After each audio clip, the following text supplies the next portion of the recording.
Que o seu dia seja abençoado e repleto de paz. Bem-vindos! Hoje a gente vai mergulhar em uns trechos de um livro de teologia sistemática do Millard Erickson. É um material bem denso, especificamente o capítulo 3, que entra de cabeça na escatologia, sabe? E na famosa polêmica sobre o milênio. E o foco é numa visão que hoje soa quase estranha para muita gente, né? Exatamente. O pós-milenismo. É uma escolha fascinante, porque assim, essa visão de mundo já foi a norma, a ortodoxia, por mais de 1000 anos. Incrível, né? E hoje, para a maioria, a ideia de que o mundo está melhorando progressivamente soa, no mínimo, esquisita. Isso força a gente a perguntar o que mudou. Foi a Bíblia ou foi o mundo ao nosso redor? Essa é a grande questão. A nossa missão aqui é justamente entender essa mentalidade. O que é, afinal, o pós-milenismo? Como uma ideia tão otimista dominou o pensamento cristão por tanto tempo? E quais são os seus pontos fortes e talvez seus pontos cegos, segundo a análise do Erickson? Ok, vamos desvendar isso. Para começar, a ideia central é que o mundo não caminha para o caos, mas para uma era de ouro antes da volta de Cristo.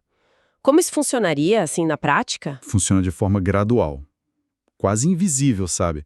O conceito fundamental é que o reino de Deus já está em ação, crescendo como fermento na massa. Ah, a parábola do fermento? Exato. O pós-mileniarismo prevê que, pela pregação do Evangelho e pela obra do Espírito Santo, a sociedade vai ser transformada. Essa transformação culmina no que eles chamam de milênio, que é uma longa era de paz e justiça. E o ponto crucial é que isso tudo acontece antes da segunda vinda de Cristo. Precisamente.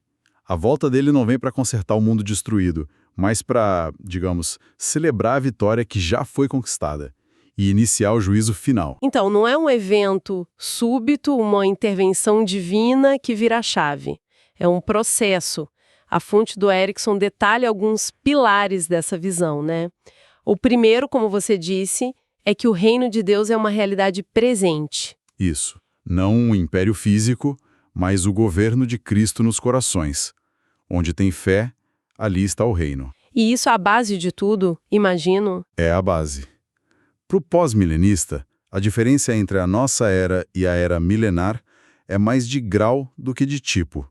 É uma mudança quantitativa, não qualitativa. O que isso quer dizer exatamente? Quer dizer que o mundo do milênio, segundo essa visão, ainda teria suas estruturas normais: família, trabalho, governo. Mas a influência cristã seria tão difundida que os piores aspectos da sociedade, como guerra e pobreza extrema, seriam drasticamente reduzidos, ou até eliminados. Então a nossa era simplesmente se funde com a era milenar aos poucos. Isso, gradualmente. E isso leva ao segundo pilar, que é a conversão em massa das nações.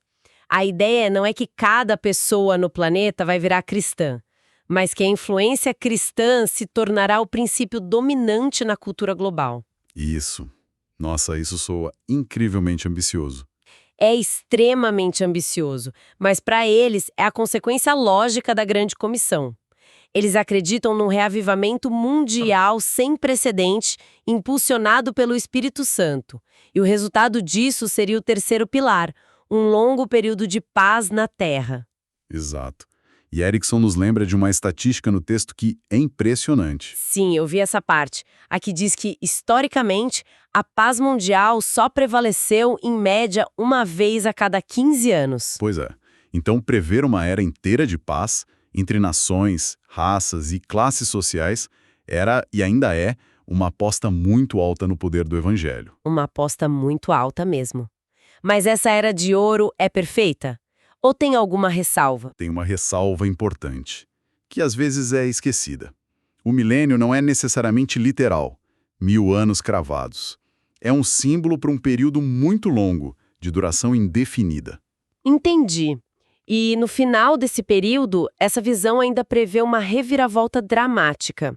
Uma rebelião do mal, breve e intensa, geralmente associada à figura do anticristo, que acontece um pouco antes do retorno final de Cristo.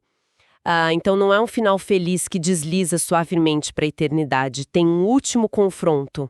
Tem um último confronto. Sabe, essa ideia de um otimismo tão grande, de uma melhoria gradual, soa muito moderna, quase como uma ideia do iluminismo, da crença no progresso.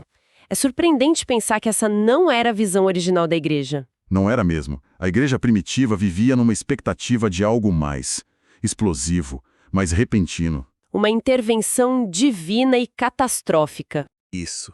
A mudança para uma visão gradualista foi um processo lento. Um dos primeiros a plantar essa semente foi um teólogo norte-africano do século IV chamado Ticônio. Ticônio. Ele propôs uma releitura radical de Apocalipse 20, a passagem-chave sobre o milênio. Para Ticônio, a primeira ressurreição não era a volta dos mortos, mas algo espiritual, o novo nascimento no batismo. Nossa! Com essa chave, ele destravou uma nova interpretação.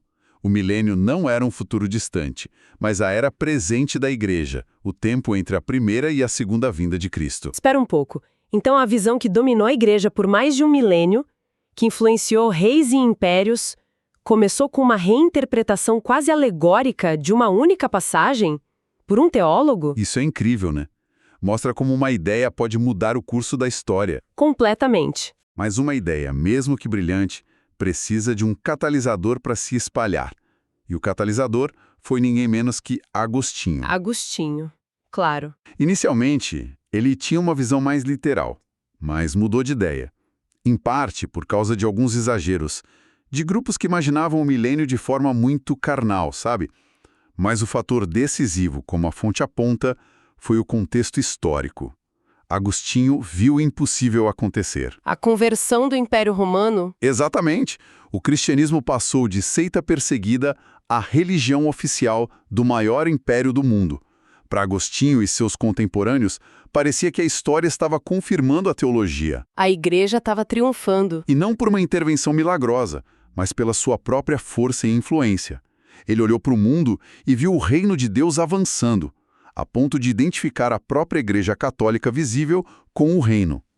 Nessa visão, Satanás já estava amarrado, incapaz de impedir esse avanço. É impressionante, mas uma ideia de um teólogo, mesmo tão influente quanto Agostinho, não vira dominante por 1000 anos só por ser bem argumentada. O que acontecia no mundo que fez essa visão parecer tão inevitavelmente correta para as pessoas? É que os eventos continuaram a reforçar essa ideia. Depois da queda de Roma, a Igreja se tornou a principal força civilizadora da Europa. Fundou universidades, preservou conhecimento. Coroou reis. Por séculos parecia óbvio que a influência de Cristo estava de fato moldando e melhorando o mundo. A teologia não só explicava a história parecia provar a teologia. E isso ficou tão enraizado que foi incorporada em credos protestantes importantíssimos, como a Confissão de Westminster. Durante a maior parte da história da Igreja, ser pós-milenista era simplesmente ser ortodoxo. Lares é a grande comissão, em Mateus 28, quando Jesus diz: "Toda a autoridade me foi dada no céu e na terra." o pós-milenista ouve isso no tempo presente. Exatamente. A autoridade não é algo que Cristo vai receber no futuro. Ele já tem. E essa autoridade é a garantia de que a missão da Igreja de discipular as nações não pode falhar. Eu entendo o argumento da autoridade presente de Cristo, mas muitos leriam essa mesma passagem e diriam que essa autoridade é usada para salvar indivíduos de um mundo em declínio, não para melhorar o mundo em si. Essa é uma ótima observação. A interpretação deles parece depender totalmente de uma mentalidade otimista que já existia antes. Sim, e esse é exatamente o ponto da discórdia. Para o pós-milenista, as parábolas de crescimento em Mateus 13 são a chave que resolve essa dúvida. Pensa na parábola do fermento. Certo. Uma pequena quantidade de fermento é colocada numa grande massa de farinha e, silenciosa e gradualmente, ela permeia tudo. Para eles, essa é a imagem perfeita de como o reino de Deus atua no mundo. Não como explosão, mas com uma influência constante, irresistível, que transforma a cultura por dentro. A metáfora do fermento é poderosa, sem dúvida. E as provas históricas. Eles olhavam para o mundo ao redor e viam evidências concretas desse progresso. Sim, e é aqui que a visão se torna mais controversa hoje em dia. A fonte cita o teólogo Loraine Boettner, que, escrevendo já no século XX, estava confiante de que via provas empíricas por toda a parte. O que ele apontava, por exemplo? Ele listava o fim da escravidão, o fim da poligamia em nações cristãs, melhores condições sociais, o surgimento de hospitais, de universidades. Coisas do progresso social ocidental, basicamente. Isso. Ele chegou a apontar programas de ajuda externa dos Estados Unidos como um sinal do espírito cristão influenciando a política global. Para ele, a tendência geral da história era inegável. O bem estava avançando e o mal recuando. É fascinante como a prova que eles viam no mundo era tão ligada ao seu próprio tempo, né? Agostinho viu o Império Romano se convertendo e Boettner viu o progresso social do Ocidente. Parece que essa teologia sempre correu o risco de confundir o progresso da sua própria cultura com o progresso do reino de Deus. Esse é o perigo inerente. E a história do século XX expôs isso de forma brutal. O otimismo de Boettner e outros foi construído sobre uma fundação que estava prestes a ruir. As duas guerras mundiais, o Holocausto, a Guerra Fria, a escala da brutalidade humana tornou quase impossível sustentar a ideia de um progresso moral contínuo. Erickson é muito claro sobre isso. O pós-milenismo não perdeu popularidade por causa de um novo argumento bíblico, mas porque a realidade histórica se tornou esmagadora.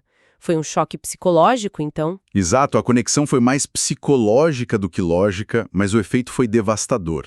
E o texto também fala de uma versão mais liberal dessa teologia, o evangelho social, que acabou manchando a reputação da ideia como um todo, né? Sim, e esse é um ponto trágico. Essa vertente focava tanto no esforço humano para melhorar as estruturas sociais, que às vezes perdia de vista a necessidade de conversão pessoal e a distinção bíblica entre o bem e o mal. E o exemplo extremo que a fonte cita é: quando teólogos como Karl Barth viram os nomes de seus antigos professores assinando manifestos em apoio às políticas de guerra de Hitler, ele declarou que, para ele, a teologia otimista liberal do século XIX estava morta. Que reviravolta sombria. É compreensível que isso tenha desacreditado a teologia para muitos. Mostra o perigo de casar a fé de forma crítica com qualquer movimento político. Exato. Não importa quão progressista ele pareça na época. Foi um choque de realidade que forçou uma reavaliação completa da relação entre fé e cultura. Entendo os pontos que levaram ao declínio, especialmente essa colisão com a história. Mas mesmo com essas falhas, a visão deve ter seus méritos. O próprio autor deve ter apontado essa tensão, certo? Vamos fazer um balanço? Quais são os pontos positivos que a gente pode extrair dessa visão, segundo Erickson? Sim, a avaliação na fonte é bastante equilibrada. Há legados positivos importantes. Primeiro, o pós-milenismo acerta ao enfatizar a dimensão presente do reino de Deus. Ele nos lembra que Cristo está reinando e agindo agora. Exato, que não estamos apenas esperando passivamente por um resgate futuro. Segundo, e diretamente ligado a isso, ele inspira um ativismo cristão saudável. Se você acredita que o mundo pode e deve melhorar, você é motivado a trabalhar por justiça, educação, saúde. Cria um senso de propósito e responsabilidade no aqui e agora, perfeitamente colocado. Esse é o terceiro ponto. Ele promove um espírito de otimismo e esperança. E um quarto ponto, mais sutil, é que essa visão reconhece que a obra de Deus é maior do que a igreja institucional. Como assim? Deus pode usar governos, movimentos seculares, arte, ciência, para cumprir seus propósitos, assim como usou impérios pagãos na Bíblia. Ele nos dá uma visão mais ampla da soberania de Deus sobre toda a história. Esses são pontos realmente fortes. Mas, do outro lado da moeda, as críticas são pesadas. A mais óbvia, como a gente já mencionou, é que o otimismo parece desconectado da nossa realidade. Totalmente. A fonte aponta que, em termos percentuais, o cristianismo não está crescendo globalmente e a perseguição em muitos lugares está aumentando. Seria necessária uma inversão histórica massiva para que a visão se concretizasse. Sem dúvida. A história que um dia pareceu ser sua maior aliada, hoje é seu maior desafio. A segunda crítica é de ordem bíblica. Os críticos acusam os pós-milenistas de fazerem uma leitura seletiva das Escrituras. Eles focam nas parábolas de crescimento. E parece minimizar ou ignorar as passagens que falam de apostasia, perseguição e tribulação nos últimos dias. Por exemplo, na parábola do joio e do trigo que crescem juntos, Jesus não diz que o joio se transforme em trigo. Ele diz que o joio será arrancado e queimado no fim. O conflito permanece. O conflito permanece. Então a acusação é que eles têm uma visão incompleta do enredo bíblico. E isso leva a um terceiro problema: a dificuldade de manter o que o texto chama de sobrenaturalismo genuíno. O risco de apagar a linha que separa a igreja do mundo. Exato. Ao verem o reino de Deus em todo tipo de progresso social e político, alguns acabaram confundindo as coisas. Foi essa falta de distinção que levou ao caso extremo de apoiar movimentos políticos destrutivos, como o nazismo, confundindo-os com a obra de Deus. Que jornada!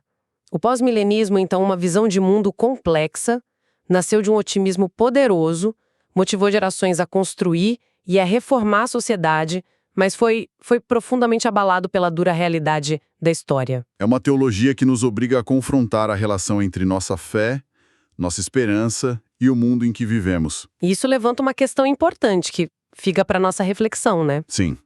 O quanto nossa interpretação da profecia deve ser moldada pelas manchetes do nosso tempo versus pelo longo arco da história. É uma boa pergunta. Os pós-milenistas da era de Agostinho e de Bultner viram progresso em sua época. Gerações posteriores viram um declínio catastrófico.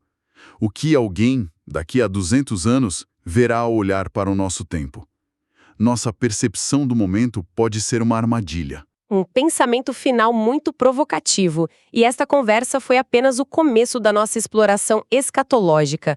Em nossa próxima análise, continuaremos a mergulhar nas ideias deste mesmo livro de Millard Erickson, abordando outras perspectivas sobre o futuro. Deus abençoe todos os ouvintes.